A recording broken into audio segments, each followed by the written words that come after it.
Greetings and welcome to another edition of Trinity Radio. I am Jonathan Pritchett, and along with me is Braxton Hunter. And ask and you shall receive. We challenge people to take shots at us.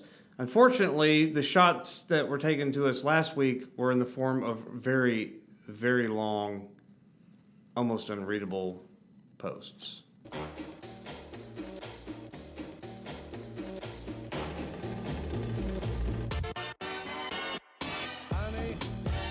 Welcome to Trinity Radio with Dr. Braxton Hunter and Professor Jonathan Pritchett. We're forgiven, we're shown mercy and grace, and our punishments probably aren't as harsh as they should be, even within this lifespan. Do skeptics bring objections to the case? Of course they do. What's going on with you today?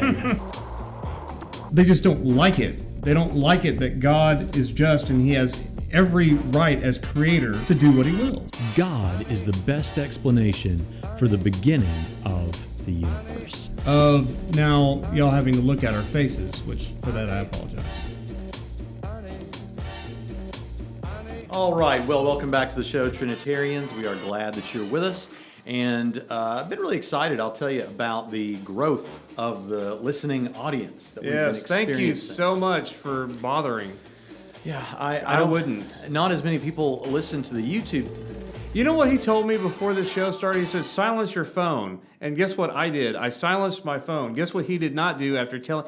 Mr. President here said, silence your phone, grunt.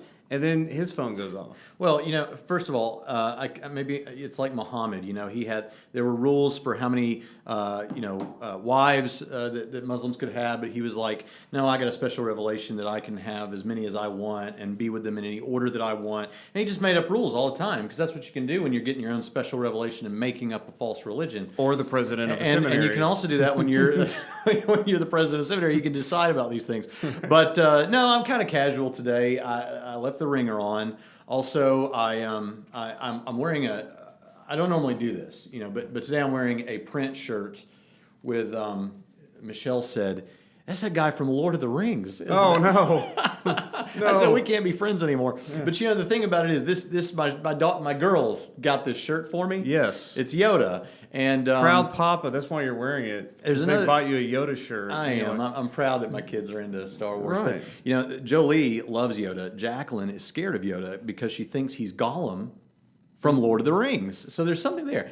Gollum is a completely different character than Yoda. Although, as I was walking down the hall coming into this room, I thought to myself, you know, if Gollum had remained under the influence of the inherent evil in the ring for a few more thousands of years or whatever, he might look like Yoda. It might sprout some ears. And it might also explain Yoda's incredible wisdom and powers of the Force. Now, interesting question is... No, it's not an interesting question. I was going to say, Star Wars happened a long time ago in a galaxy far, far away. How do you get to, you know? Well, when did Middle Earth take place? Exactly. Nobody knows. Yeah, nobody knows. So it could have also been a long time ago in a not that galaxy far, far away. Wasn't as interesting as I first thought. I mean, frankly, the whole thing could be taking place. All of Middle Earth could be taking place on the backside of Dagobah that is more cleared off and livable. I don't know. So Dagobah, another name for that is Middle Earth. It's just one man's fan theory. I don't know. And I've developed it right here before your eyes. Anyway, there are people that don't like when we banter like this. That's what we're doing. Right. We're bantering. No, fan fiction is important. Pseudepigrapha. It's important because we need to have a sense of wonder. Yeah, and pseudepigrapha is fan fiction, right? That's absolutely right. So we will get to... We'll find some way, somehow, to grasp at some straw. Well, it's actually very appropriate to what we may or may not have as a topic for this show. Right. After we get through the initial section of this show, if we get through it, which will have to do with a criticism that was leveled against us by a listener, an atheist listener to the show. Yeah, and we said, you know, fight us. And so, but we wish it would have been a video, let's be honest, because it was an enormously long... I like to read books. I don't like to read books in YouTube comments, though. Well, I will say this person... Now, we know your get-up, okay? But what's my fact? Well, being snarkiness. Okay. You're the commander of snarkiness. But the reality is, this person has been, somewhat emotionless and matter of fact, but not not irreverent. No, not a no, jerk. it was not. No, I have no snarky comments towards anything other than the length. And seriously, man, Yeah, I mean, or lady, whoever you are. I think it's a dude. I don't know. Gender is fluid these days, apparently. So who even knows? But I think it's a man. Yeah. No, but they gave us time to watch our video, and so as long as our videos are, it took me as equally as long to read all of those. No, I'm just kidding. It didn't take me that You can't long. put your eyeballs on double speed. Right, you can't do that, and so the only reason why it probably didn't is because I didn't actually read the whole thing. Well, I did. Read I most know of you it, did. and because this actually came up. I posted a video a few weeks back that maybe you guys could go check out on morality. It was one of the short little topical videos. A And very that good was- one, by the that- way. It's actually worth checking out. Thank you. And it takes a lot less time than to listen to our banter. It that comes no in one at likes. like 4.5 minutes or something. But I interacted with this person there. I think Jacob is the name. I'm just going to say Jacob. I don't know. If I'm wrong, sorry, not Jacob. But People are probably looking at our YouTube channel right now. Like, that's not. and Jacob has already commented on this video. Right. They're like, look, it's Jacob. But anyway, I think it's Jacob. So ultimately, this has to do with a position on morality that is called non-naturalist moral realism or non-naturalist ethical realism. And let's back up and very, very briefly, because we've done it so many times on the show, let's talk about very, very briefly the moral argument that someone like myself or William Lane Craig would offer. More him than you. Yeah, more. Well, there's Everything more him than you. There's but- more of him in the world. Okay, he's been around longer. He's done more. He's got more hair. He's Yeah, he's William Lane Craig. He's William Lane Craig. And you're right? not. Yeah. So. but, How's that for your ego boost? yeah. Well, it doesn't actually bother me that much. Right, you know it. Not many people are William Lane Craig. Right? Only William Lane Craig. Yeah. William Lane Craig. So we've covered William Lane Craig and Yoda. But the moral A lot in argument common. that Craig uses goes like this: if God does not exist, then objective moral values and duties do not exist. But objective moral values and duties do exist. And then he therefore God says, exists. and we all know it. Yeah. But objective moral values and duties do exist, and deep down we all know it. That's right. I need more text to really fill out the William Lane Craig Right. imitation. Yeah. But And hair. yeah. But I make up for it with beard. Yeah. But the argument is trying to say, see, Christopher Hitchens always, I don't know whether intentionally or not, but misunderstood the moral argument. If you watch a movie like Collision, which is a documentary, used to be free on YouTube, between Douglas Wilson and the late Christopher Hitchens, by the end of the movie, if you are familiar at all with this sort of thing, you are annoyed beyond belief because throughout the entirety of this film, there's been like 3 or 4 times by the end of the film where Douglas Wilson has tried to say, no, that's not what we're saying with the moral argument. And if you've watched all of Hitchens' debates, which I have, that's what all of his opponents remind him is Hitchens took the moral argument to mean, or presented it at least as though it was saying, that that atheists are all bad and believers are all good, or something like that, some approximation. If I'm going to be very charitable with him, he at the very least seemed to mean you have a better shot at being good if you believe in God than you do if you don't believe in Right. God. And all that. We took all this apart one time on the episode. Yeah, and I know, but I came to a realization of why he does it. Because he has a prepared speech for that.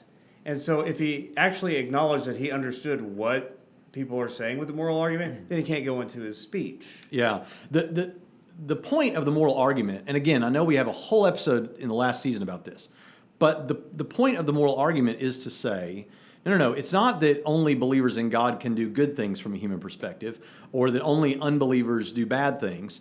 In fact, the very fact, there are some believers that do bad things, and there are some unbelievers that, from a human perspective, are doing good things.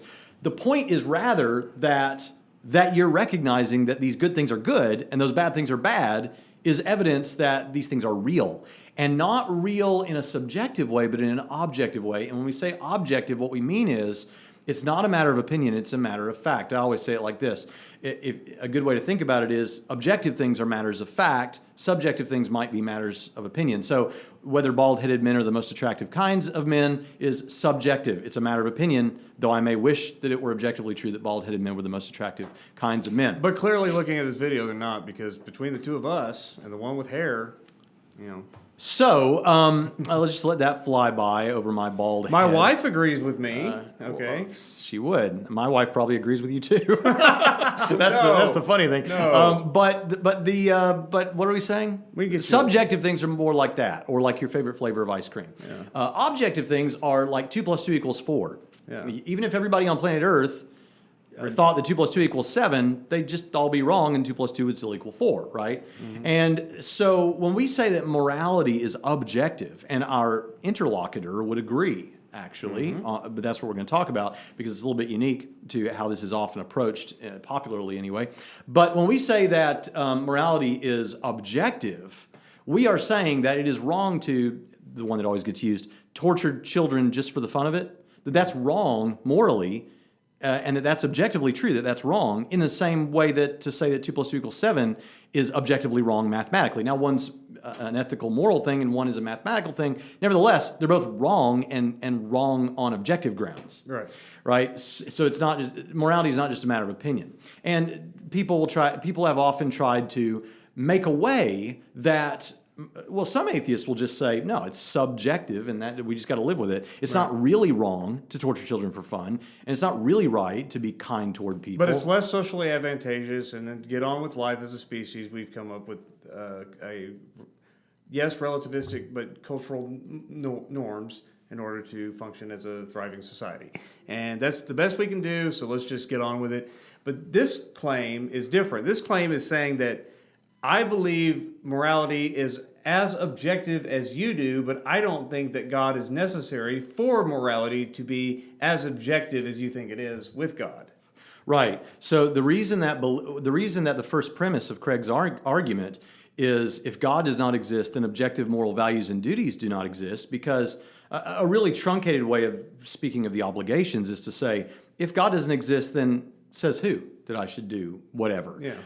But we go a step further and say, actually, without God, you wouldn't have a grounding, a foundation for moral values and duties. Now, what's interesting about the history of this debate is that premise one used to be the uncontested premise in that argument. Now it has become the contested premise in the argument, which is new. I mean, not like no one had ever thought of it, but that is the way the dialogue is going. Well, it's gone back and forth, right? Right, but the way the dialogue is moving is back to this, that we're going to, because everyone could agree, Nietzsche, no God, the God is dead stuff, and therefore anything is permissible. That whole thing would have agreed from the death of God movement, but now we're to the point where, no, they disagree with that.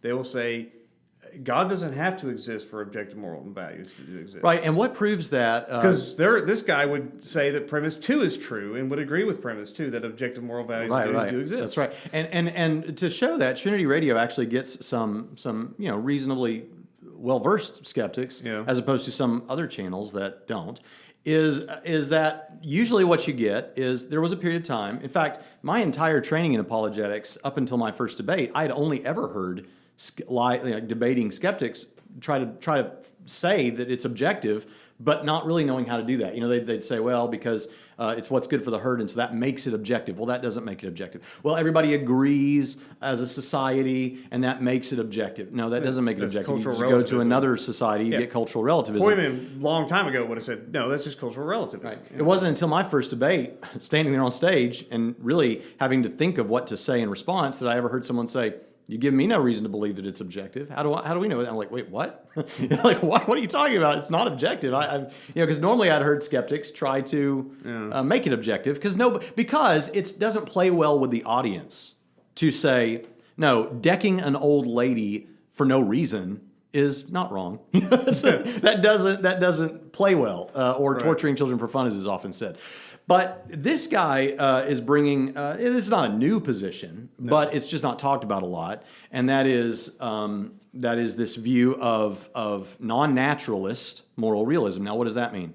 Well, a naturalist would be someone who says something like matter is all there is. You know, and we were even talking about this. This is a position. You know, there are some non-naturalist atheists who are Buddhists, or there are non-natural atheists who just say, "Well, I'm spiritual," and you know, these kind of people. Not that There is a force. Yeah. There's some. You know, There's some force out there. Something that's it's got a light side and a dark side, but there's no God. or at the very least, even if you don't want to like posit spiritual entities, you could at the very least say that there are some things that are not physical or attached to the physical that are real, you know, out there. And there are real abstract objects. Right. Forms. Yeah.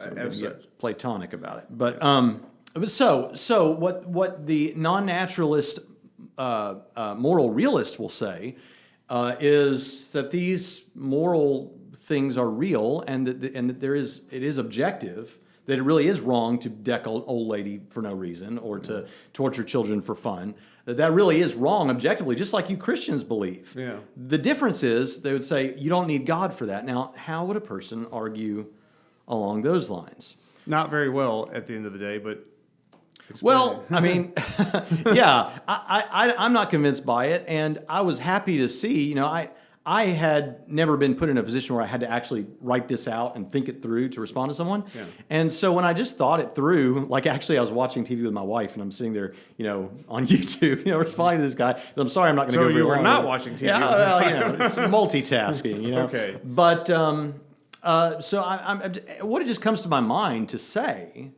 I later find out that there's a journal article on this issue from an atheist perspective where he pulls together all the data from William Lane Craig and J.P. Moreland and a couple others, and J.P. Moreland and William Lane Craig are saying exactly what I said. And so I was affirmed by that because, as we've established in this podcast, I'm not William Lane Craig. Right. In case there's any question about it, I'm also not Yoda, but thankfully I'm also not Gollum. All right. So, although I probably look more. But like if you Gollum live for 1,000 years, So what he will say, what they will say, is no, we're not, because the criticism that initially you want to give is, without God, you don't have a foundation for these moral values and duties, right? We put it in God's nature.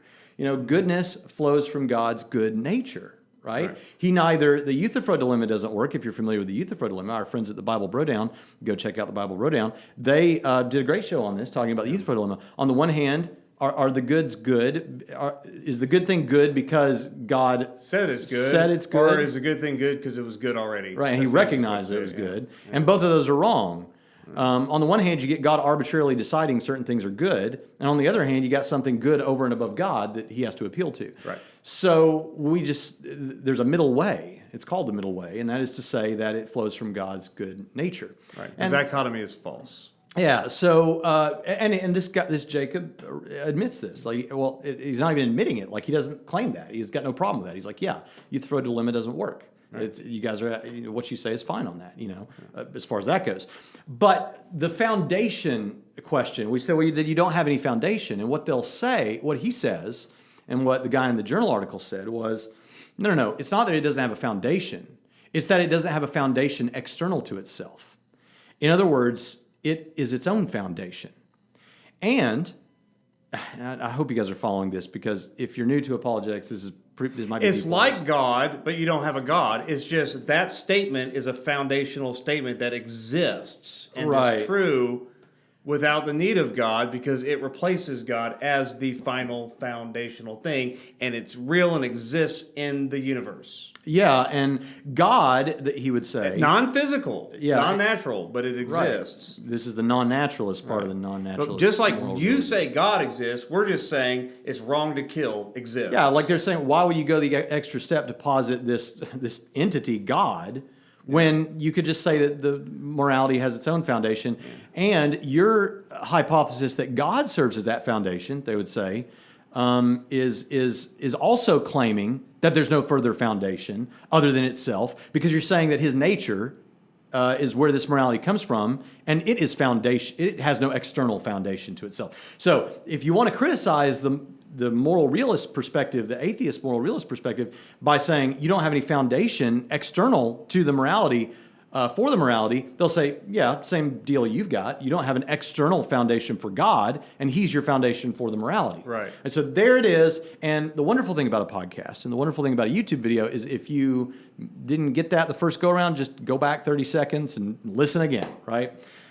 Okay, so we've been talking about this, and this is a pretty fun position. Now, we can do this one of two ways. I could either walk you through what I posited with him and how he responded and that whole thing, or you can take your shots at it and then I'll do my thing. Yeah, well, okay. I don't want to mock the position, even though the position, all it is... You're making an effort. I really appreciate it. Yeah, but I'm going to You're keeping Prime in his cage. But I'm going to fail. Because it's the tu quoque fallacy. Well, you have this problem too. You're just saying God, and I'm just saying not God, this. I said that. And you're to saying him. this and then God. And so that's what it's trying to say is, well, if you can back up. Let's be educational. Okay. The tu quoque fallacy, often called the you too fallacy, or as William Lane Craig says, his son calls it the yo mama fallacy. Yeah, I love that. Is the fallacy of trying to escape a criticism by just pointing out that your opponent's position falls prey to the same problem. Well, maybe not, but you still got to answer it. You're being pushed. Right. You got to give an answer. Now, I challenged him with that, and he came back with some response. I think he was trying to say, well, I don't understand why you say that, why you would say that. But the reason that we say that is because instead of further reasoning for this foundationlessness, you're just saying, well, you guys got the same problem. Right. That's and actually we don't, because we have good reasons on other grounds to think that God exists. We have no good reasons to think that a concept not tethered to anything, that an idea not tethered to anything has any actual existence without being tethered to something that can give rise to an idea or that can ontologically, that can solidify an idea. And my ultimate problem with this is you're saying, you're trying to give thou shalt not kill, right? From our perspective, divine commands flow from God's good nature. For their position, they're saying, thou shalt not kill, or essentially the morality behind it just exists. And it's a brute fact about the universe.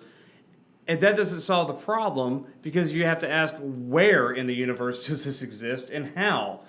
And my answer to that is, number one, morality is not abstract. Morality involves persons. And so the concept of thou shalt not kill or thou shalt not lie or whatever is embedded in the eternal mind of God among the three persons of the Trinity. And since morality is a construct between persons, I can't kill him, I can't lie to him. Those are bad things. He's got to exist and I've got to exist. If you take away persons, how can thou shalt not kill or thou shalt not lie still be objectively true? And the way it is that because God, whether people exist or not, has never not existed. He always has existed. And in his mind, among the persons of the Trinity, there is no lying, because that's contrary to God's good nature. Right. And so you can have on Christianity, you can't get this on Islam, right?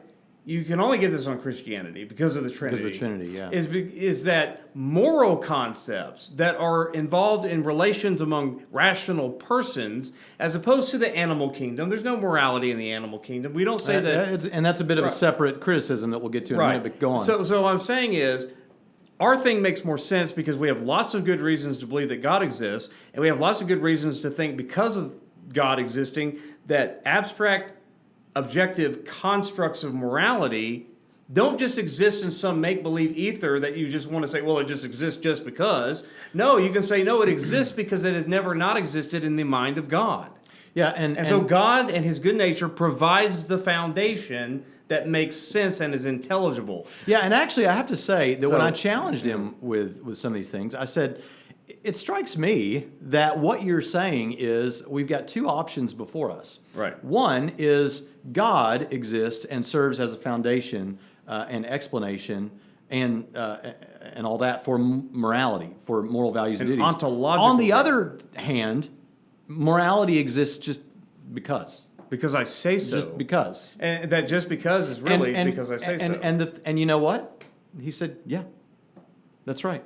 I said, you're just asserting it. I said, and this really is the only thing that I thought was like, bad form, and I'm sure I've done things like this too, but this bad form is he came on the channel to say, you're just asserting things. And then I get to, so what, it's either this or just morality just exists just because? That sounds like an assertion. And he's like, yeah, kind of. I mean, if I'm misrepresenting you, I'm sorry. That's how I understood it. We usually give explanations for why we believe things that we assert. Right. But his thing boils down to bare assertion about a brute fact that's improvable. Yeah. He is just saying, it's just giving it a label. Well, I like the concept of objective morality, so thou shalt not kill.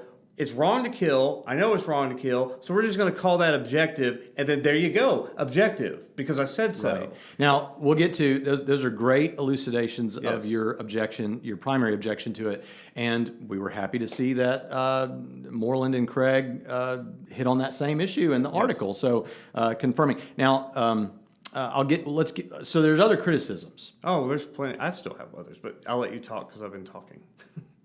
Okay, so there are other objections to this thing, and a couple of them that sprung to my mind when I was talking with him is, and I think I started to get a little traction with him on one of those, and that one of those that I thought of was, so if we're going to go with your explanation that they can just have their own foundation, versus God serves as an ontologically a necessary being that has no external foundation to itself. That has everything that you actually need for morality to actually be ontologically and Right. objectively grounded in the. But if we're gonna grant that, okay, fine, you can just assert your own foundation for each of these moral values and duties.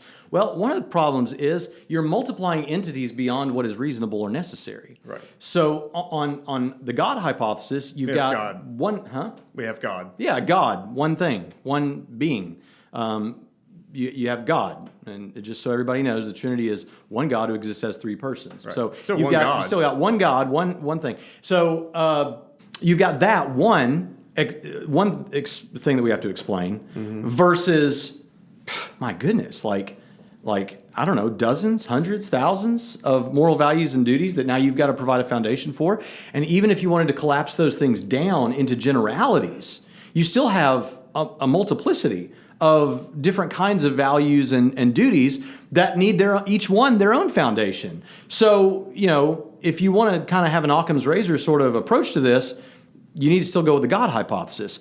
But there's a deeper problem that I see. And I think that's good. I think now we've got two good reasons to reject non-naturalist moral realism. But there's another thing that bothers me.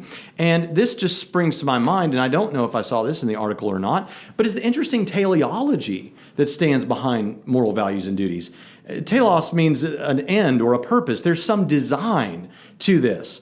And it seems like these aren't just like arbitrary. They seem to be what they need to be in order for the world to be better, for things to go as they should, right? Yeah. And so it's not just that they're there and they need to be explained. Isn't it interesting what they are?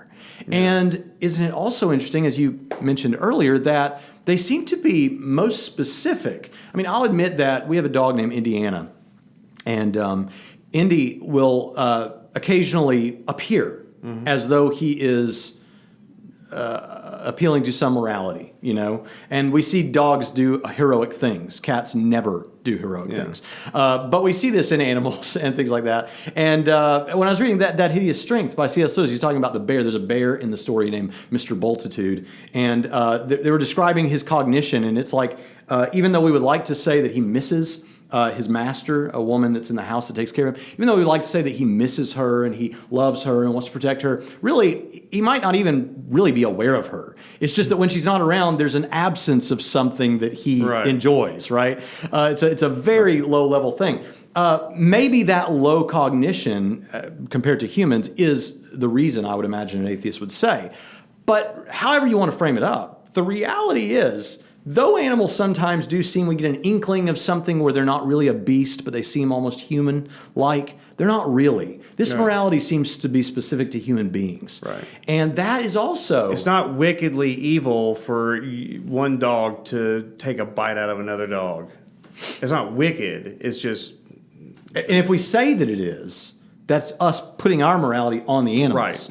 Right. In fact, we don't even do that. What we do is, if we find out that there are people doing some illegal dog fighting, we feel bad toward the people and pity the dogs, even the ones doing the killing. Right. Yeah, right? we get angry at the people. Yeah. And to use the classic examples, when a lion chases down a gazelle, we don't say the lion murdered the gazelle, because murder is a moral term. We say he killed the gazelle. Right. When animals force copulate, we don't call that rape. We call that forced copulation, and we don't feel like they're doing something wrong. In fact, it may be necessary to the survival of the species. So the teleology, which involved in that is the specificity to human beings, Rational agents. and then the fact that you're multiplying things that you need a foundation for beyond what is necessary, when you could posit God. Just God. Yeah.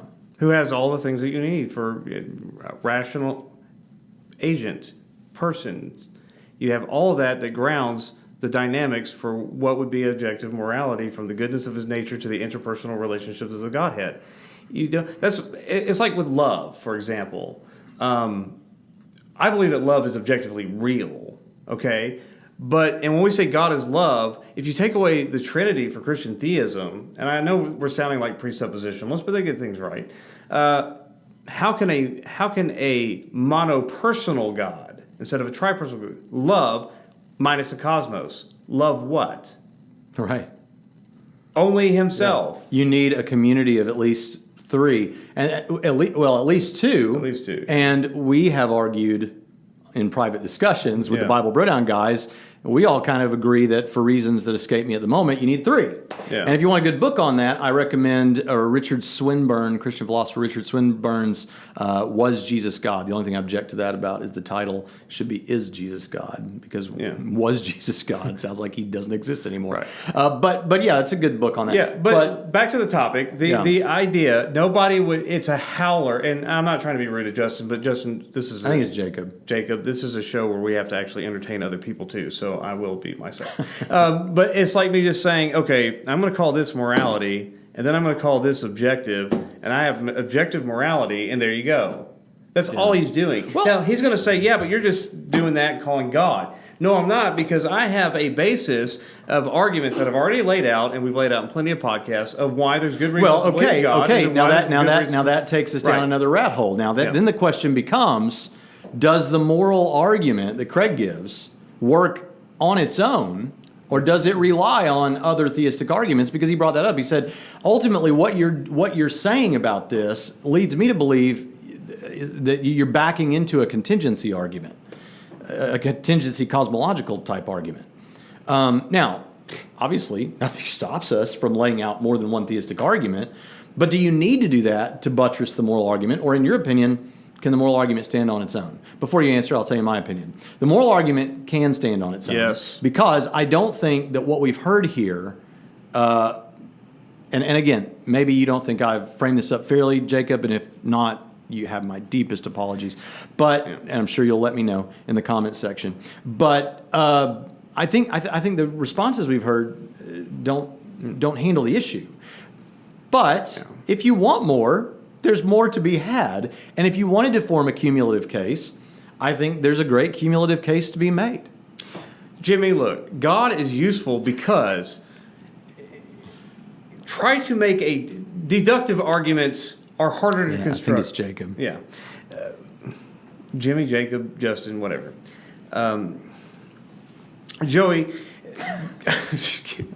God is easy to place because he's easily explained. Yeah. Right? He's easily defended. Try to come up with a deductive, or not a bunch of inductive reasoning that goes on for page after page after page. Give me a deductive argument that can explain the existence of brute fact. That's your just because. You can say that God is our just because, fine. Give me your deductive argument for the existence of just becauses. Mm-hmm. That's what I want, and I've never seen it. I've never seen it. I haven't read a whole lot of modern philosophical arguments, but a deductive argument for the existence of just because. Please, I want one. So put it in the comments. If just because did not exist, therefore objective moral values and duties do not exist. Well, it all just... Objective moral values and duties do exist, therefore just because exists. Right. No, that's just you say so. Well, right. It really does put us all back down. And I kept bringing this back to him, and he kept saying, well, yes, and then giving, almost non-understanding why I had a problem with it.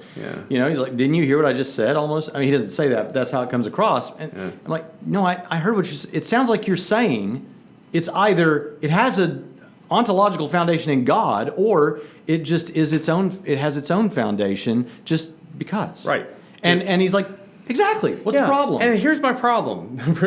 Look at what is this just because about? It's about morality. What do you need for morality? Rational agents.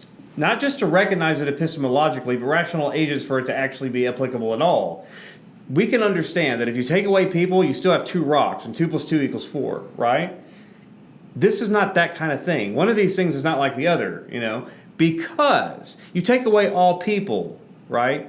What makes the moral principle objective and binding on rational agents when there are no rational agents in existence to even come across it epistemologically? How is it still true? It makes sense that it's still true with a personal being God, tripersonal being God.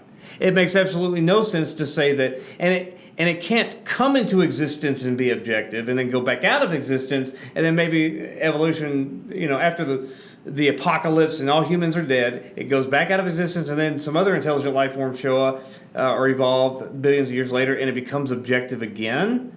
But if you're saying it's objective, it has to be objective,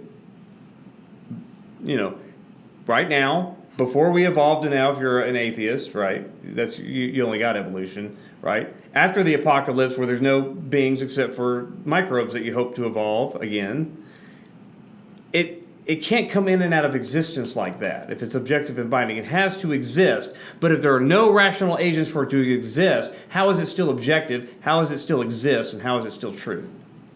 That's what I want to know. All right, so that's what I want to know. We have, I think, covered that fairly well. Are you not going to tell me how it can? You're not going to take up for Jimmy here and give me one way how it can just be? I think it's Jacob, but no, he's going to have to do that.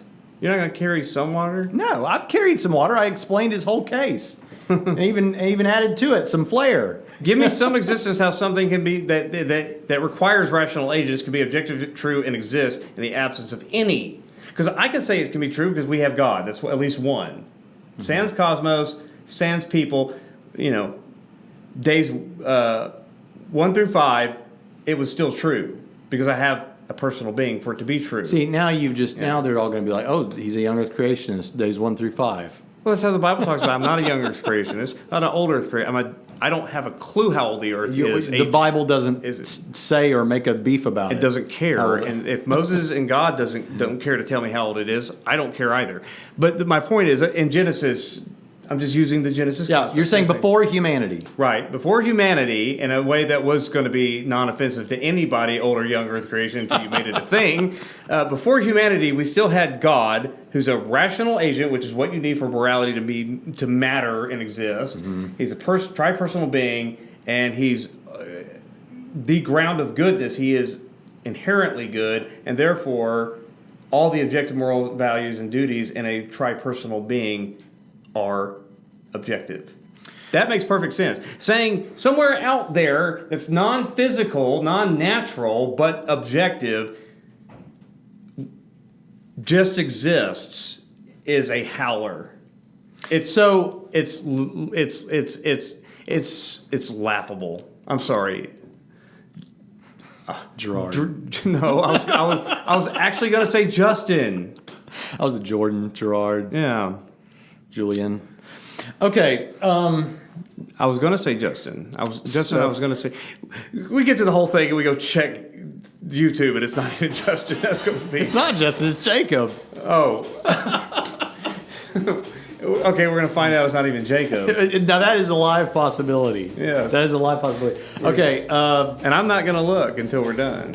more. So check out our sister podcasts, Bible Bro Down and Soteriology 101 and Steve Gregg's The Narrow Path, and you'll get all the incredible content that you could ever want. Really do come to school here, talk to us about enrolling at Trinity College of the Bible and Theological Seminary.